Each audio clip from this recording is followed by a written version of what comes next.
सुबह 4 बजे अनीता देखती है कि उसकी ननंद प्रिया छत पर किसी से फोन पर बात कर रही है। ये देखकर अनीता कहती है, अच्छा, तो मतलब यहाँ रासलीला चल रही है। वैसे तो महारानी की आँख नहीं खुलती और अपने प्रेमी से बात करने के लिए सुबह के 4 बजे उठ गई। आज तो अपने ससुराल में नंद के नाम का हंगामा करने में बड़ा मजा आएगा मुझे। तभी प्रिया की नजर अपनी भाभी के ऊपर चली जाती है। प्रिया डर के मारे फोन को काट देती है और हड़बड़ाते हुए नीचे भाभी के पास जाती है और उनसे कहती है, क्या हुआ भाभी, कुछ काम था क्या आपको? अरे मेरी प्यारी ननद, मुझे तो कोई काम नहीं था, पर इतनी सुबह सुबह आप किसका हालचाल ले रही हो फोन पर? भाभी वो मेरी एक फ्रेंड है, उसकी तबीयत थोड़ी खराब है, इसलिए मैं उससे फोन पर ही बात कर रही थी। अच्छा, तो मतलब आपकी फ्रेंड बीमार है। वैसे आप अपनी फ्रेंड को बाबू करके बुलाती हो क्या? और ये सब क्या था शादी करने की बातचीत? भाभी देखो, मैं मानती हूँ कि आपको सब कुछ पता चल गया है और मुझे नहीं लगता कि आपसे ये सब छुपाना अब ठीक रहेगा। हाँ, बिल्कुल ठीक कह रही हो आप।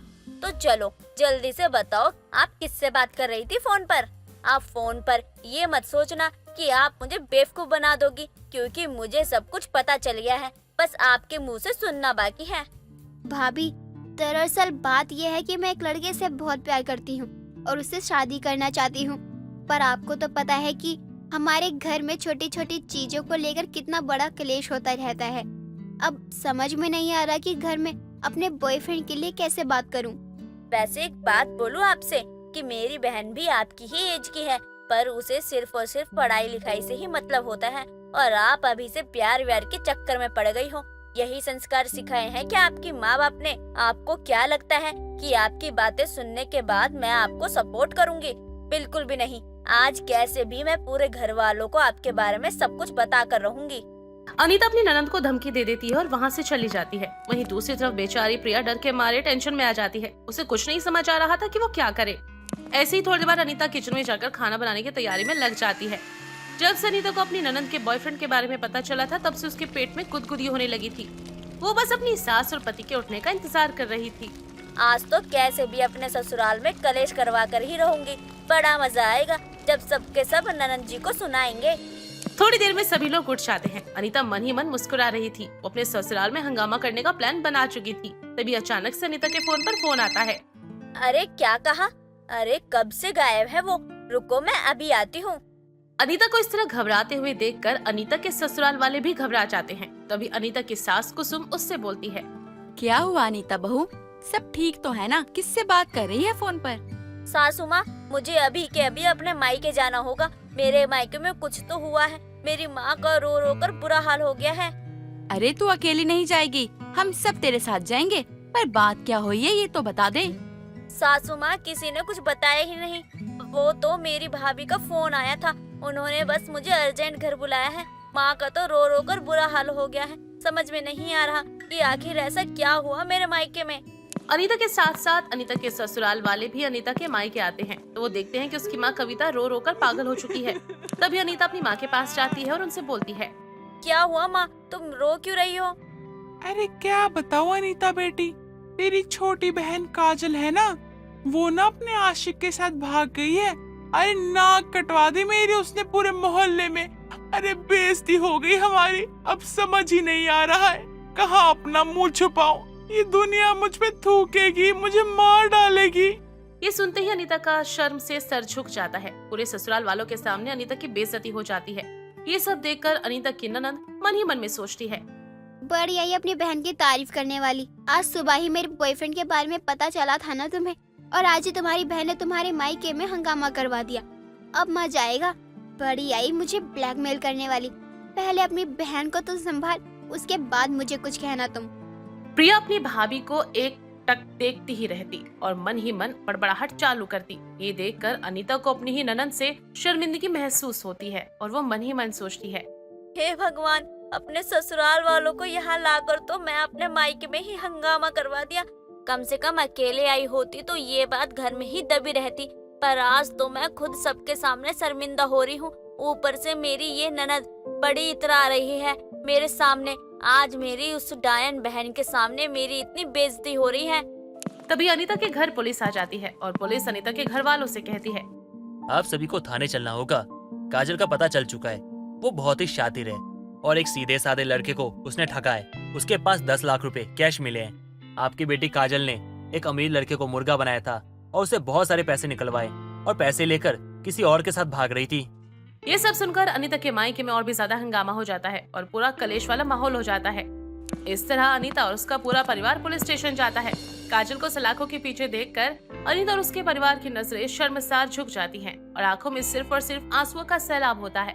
ये सब देखकर अनीता की सास बोलती है, देखो, काजल ने बेशक कुछ भी किया हो, पर वो है तो हमारे घर की बच्ची ही ना।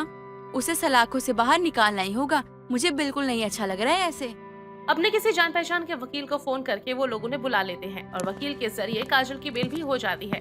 थोड़ी ही देर में काजल घर आ जाती है और पूरा परिवार काजल को कोसने लगता है। देखो, हमसे ज्यादा ना भी काजल को बुरा लग रहा है, इसलिए भगवान के लिए अभी उसे कोई कुछ मत कहिए, क्योंकि अभी जो हालात है ना, इन हालातों में कुछ भी कहना बिल्कुल ठीक नहीं है। ऐसे में इंसान बहुत ज्यादा डिप्रेस्ड हो जाता है और ना चाहते हुए भी वो ऐसा कदम उठा लेता है जो पूरे परिवार के लिए अच्छा नहीं होता है। माँ बिल्कुल ठीक कह रही हैं भाभी। अपने घर वालों को संभालो और उन्हें समझाओ कि काजल को जितना हो सके उतना टाइम दे। और उसने ये सब क्यों किया, ये सब उसे जानने की कोशिश करो ना कि उससे उल्टा सीधा बोलो। ये सब देखकर अनीता को अब खुद ही शर्मिंदगी महसूस होने लगती है और वो अकेले में अपनी ननंद प्रिया से हाथ जोड़कर माफी मांगती है। प्रिया, मुझे माफ कर दो। सही कहा है किसी ने, जब हम सामने वाले के लिए बुरा सोचते हैं ना, तो अपने आप हमारे साथ भी बुरा हो जाता है। जब मुझे तुम्हारी बॉयफ्रेंड के बारे में पता चला था, तभी मैं सोच रही थी कि मैं अपने ससुराल में आज कलेश करवा कर ही रहूंगी। और देखो, उसी दिन मेरे मायके में ही हंगामा हो गया। लेकिन मेरे ऐसे बुरे वक्त में तुमने और माँ जी ने मेरे पूरे परिवार को बहुत संभाला है। मैं वादा करती हूँ कि मैं खुद तुम्हारी और तुम्हारे बॉयफ्रेंड की शादी करवाने में तुम्हारी मदद करूंगी। थैंक यू सो मच भाभी, मुझे समझने के लिए। देखो भाभी, हम हैं तो एक ही परिवार का हिस्सा। आपस में मनमुटाव और लड़ाई झगड़ा करके हमारी ही बेइज्जती होगी, इसलिए हमें खुद एक दूसरे को समझना होगा। चलो, अब माँ और मैं यहाँ से जा रहे हैं। जब तक आपके घर के हालात ठीक नहीं हो जाते, तब तक आप यहीं रहो। बाकी का काम मैं खुद देख लूंगी घर पे। प्रिया और उसकी माँ दोनों घर वापस आते हैं। वहीं दूसरी तरफ अनीता मायके में ही रुक जाती है। धीरे धीरे घर के हालात ठीक होने में समय लगता है और अनीता के हालात जब ठीक हो जाते हैं तो वो वापस खुद अपने ससुराल आ जाती है। इधर चली मैं उधर चली, जाने कहा मैं किधर चली, अरे फिसल गई। अरे ओ माधुरी, खाने में क्या बनाया है? बहुत भूख लग रही है, जल्दी से खाना लाओ। और ऐसे इधर उधर घूम रही हो, एक जगह खड़ी नहीं रह सकती। नशा करके आई है क्या, जो अपनी सास से ऐसे बात कर रही है? होश भी नहीं है इस लड़की को। हे भगवान, क्या फूटी किस्मत है मेरी। ज्यादा बोलो मत, वरना मेरी सास डंडा लेकर आएगी। माधुरी, वैसे मुझे दो माधुरी क्यों दिख रही हैं? सत्यानाश हो नसड़ी, कहाँ से क्या खाकर आई है? अरे ये क्या, गिर गई? अभी मैं विमल को कॉल करती हूँ और सब कुछ बताती हूँ। ये क्या हुआ अचानक से? आखिर ये कौन है जो माधुरी के घर में नशे की हालत में आई थी? माधुरी भी अपने बेटे को कॉल करके बुलाती है और विमल घर आकर देखता है। अब क्या हुआ इसे? ऐसी हालत कैसे हुई इसकी? आपने पूछा नहीं क्या इससे? भांग वांग खा रखी है क्या इसने? कहीं पीकर तो नहीं आई? रुकिए, मैं कमरे में लेकर जाता हूँ। रूम में तो लेकर जाएगा, लेकिन कल सुबह होते ही इससे सवाल करना कि आखिर क्या नशा करके हमारे घर में घुसने की हिम्मत की है। मुझे कहती है, माधुरी खाने में क्या बनाया है? जब कल सुबह नशा उतर जाएगा तो पूछ लूंगा। अब मैं कमरे में ले जाऊं? विमल रूपाली को रूम में सुला देता है और अगली सुबह होते ही अपना सर पकड़कर रूपाली कहती है, अरे मेरा सर भारी सा क्यों लग रहा है? ऐसा लग रहा है कोई मेरे सर को बांधे हुए है। उफ, मैं तो ये दर्द सह ही नहीं सकती भगवान। क्यों महारानी, हो गई आपकी नींद पूरी? और कल कहाँ से क्या पीकर आई थी और मुझे क्या बोल रही थी?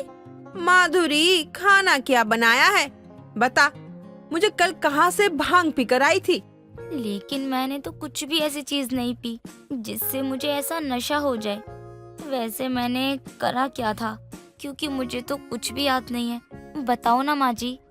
बहुत बवाल कर रही थी। मुझे ये बता, तू सच में कुछ उल्टी सीधी चीजें खा पी कर तो नहीं आई थी जिससे तुझे ऐसा नशा हो गया हो? नहीं माँ जी, मैंने कुछ भी उल्टी सीधी चीज नहीं खाई है और न ही पी है। पता नहीं अचानक से मुझे रास्ते में चक्कर क्यों आने लगे। लेकिन बहू, एक बात तो माननी पड़ेगी, चाहे तू कितने भी नशे में हो, लेकिन ठीक अपने घर का रास्ता बिना भूले भटके आ गई। सच में माँ जी? क्या मैं घर में अकेले आई थी? मुझे कोई छोड़ने नहीं आया था क्या? और मैं यहाँ कैसे? क्या मैं खुद अपने रूम की इतनी लंबी सीढ़ियाँ चढ़कर सोने गई थी? नहीं, तेरा पति तुझे लेकर गया था और लाकर सुला गया। और देख, सुबह होते ही ऑफिस भी चला गया और तू है कि 10 बजे सोकर उठ रही है। क्या करूँ माँ जी, अब सर मेरा इतना भारी हो रहा है कि क्या ही कहूँ। कुछ मत करना, बस जाकर नहा ले, शायद तेरा सर का दर्द थोड़ा कम हो जाए। सास बहू बातें करते हैं। कुछ देर बाद रूपाली नहाकर फ्रेश हो जाती है। ऐसे ही कई दिन गुजर जाते हैं और एक रोज दोनों सास बहू बाजार जाते हैं। तभी रूपाली कहती है, माँ जी चलिए ना गोलगप्पे खाते हैं, बड़ा मजा आएगा। खट्टा मीठा चटपटा गोलगप्पे देखकर ही मुंह में पानी आ गया। चलिए ना माँ जी। अरे नहीं, मुझे नहीं खाने कोई गोलगप्पे, तुझे खाने हैं तो खा ले, मैं तेरा यही इंतजार करूंगी। चलिए ना माँ जी, हम दोनों मिलकर खाते हैं। ऐसा थोड़े अच्छा लगता है, मैं खाऊं और आप मेरा मुंह देखते रहो। चलिए ना। चल, साथ में चलती हूँ, लेकिन मुझसे गोलगप्पे नहीं खाए जाते, इसलिए मैं नहीं खाती। तू खा लेना, बस मेरा दिल ऐसे ही खुश हो जाएगा। ठीक है, फिर मैं ही खा लेती हूँ। अरे भैया, 1 प्लेट गोलगप्पे तो लगाना, जरा मसाला और पानी अच्छे से भर कर देना। अरे हाँ दीदी, हम आपको बहुत अच्छा गोलगप्पा बनाकर खिलाएंगे। आपका तो दिल ही खुश हो जाएगा गोलगप्पा खाकर। हाँ फिर खिलाओ। मजेदार गोलगप्पे का पानी मुझे थोड़ा ज्यादा देना, मुझे बहुत पसंद है। हाँ, चुपचाप खा ले और जल्दी खाओ, ज्यादा चटकारे लेकर खाने की कोई जरूरत नहीं है। रूपाली अपनी सास के साथ गोलगप्पे खाने के बाद घर की तरफ आगे बढ़ती है। तभी अचानक रूपाली नशे में गाना गाने लगती है। अरे ओ माधुरी, ठंडे ठंडे पानी से नहाना चाहिए, गाना आए या ना आए, गाना चाहिए। अरे बहू, तुझे क्या हुआ? अभी तो तू ठीक थी, अभी के अभी तुझे ये क्या हुआ? चल जल्दी घर चल। अरे ये अचानक क्या हो गया? ऐसे कैसे नशे हो गए इसको? अरे विमल बेटा, बहू की हालत उस दिन की जैसे हो गई है। अरे मुझे तो कुछ समझ नहीं आ रहा है, तू जल्दी से जल्द घर पहुंच, मैं भी घर पहुंचने वाली हूँ। सास बहू घर पहुंचती है, वैसे ही विमल भी घर पहुंचता है और माधुरी सब कुछ बता देती है कि गोलगप्पे खाने के बाद बहू को ऐसा हुआ। तभी दोनों माँ बेटी गोलगप्पे वाले के पास जाकर कहते हैं, क्या बात है? हाँ, अब गोलगप्पे में नशीली चीजें डालकर खिलाते हो ताकि उनको लूट सको। अरे तुम जैसे लोगों पर तो भरोसा ही नहीं करना चाहिए। अरे भैया, क्या बोल रहे हैं आप? जरा सोच समझ कर तो बोलिए, ये हमारे घर का रोजी रोटी है, हम भूल कर भी ऐसा कुछ नहीं मिलाएंगे। अरे सब पता है कितना ही कमा लेते हो, जितना कमाते हो उससे तुम्हारा घर तो चलता नहीं होगा, तभी ये सब कर रहे हो। गोलगप्पे में नशीली चीज मिलाकर लोगों को खिलाते हो। अरे भाइयों और बहनों, यहाँ से कभी गोलगप्पा मत खाना, वरना 10 रुपया के चक्कर में कहीं लाखों का नुकसान ना हो जाए। अरे भाई साहब, ये क्या कह रहे हो आप? हमारे पेट पर क्यों लात मार रहे हो? क्या मिल जाएगा आपको ये सब करके? अरे अगर आपको ऐसा लगता है तो माँ जी से ही पूछ लीजिए, उनको चक्कर आ रहा है क्या? अरे मुझे क्यों कुछ होगा? मैंने तेरे यहाँ तो क्या कहीं भी गोलगप्पे नहीं खाए, मुझसे खाए नहीं जाते। अरे क्या हुआ भाई साहब, किस बात का इतना तमाशा मचा रहे हो? अरे बहुत देर से देख के बर्दाश्त कर रहे हैं, आप बेचारे गरीब आदमी पे इल्जाम लगाए जा रहे हो। मेरी बीवी माँ के साथ यहाँ गोलगप्पे खाने आई थी, लेकिन घर पहुँचते पहुँचते मेरी बीवी को अचानक नशा कैसे हो गया? इसका मतलब तो यही हुआ ना कि इस इंसान ने गोलगप्पे में कुछ मिलाया है। अरे नहीं नहीं भाई साहब, ऐसा हो ही नहीं सकता, क्योंकि हम लोग इन्हें कितने सालों से जानते हैं। अरे ये कोई गलत काम नहीं कर सकते, आपको ही जरूर कोई ना कोई गलत फहमी हुई होगी भाई साहब, इसलिए मैं कहता हूँ बात को यही खत्म कीजिए और जाइए यहाँ से। विमल गोलगप्पे वाले को बहुत बदनाम करके चला जाता है। अगले दिन गोलगप्पे वाला फिर से अपने गोलगप्पे की रेडी लगाता है, लेकिन एक भी गोलगप्पा नहीं बिकता। सभी उसकी रेडी के सामने से उसे देखते हुए आगे बढ़ जाते हैं।